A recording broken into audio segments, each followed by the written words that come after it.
Okay, we've arrived in Dubai.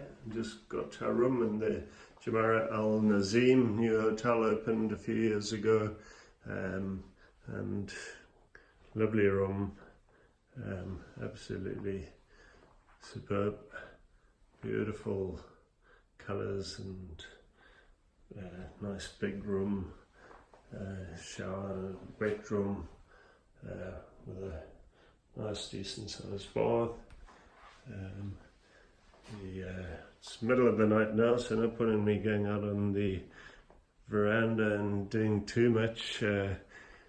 We've had a look out across, and the hotel's right down Jumeirah way, and there's restaurants and everything else out there now. It's very warm, even though it's around midnight, so that's it. I'm sure we'll get some more footage on the golf course we're playing tomorrow morning.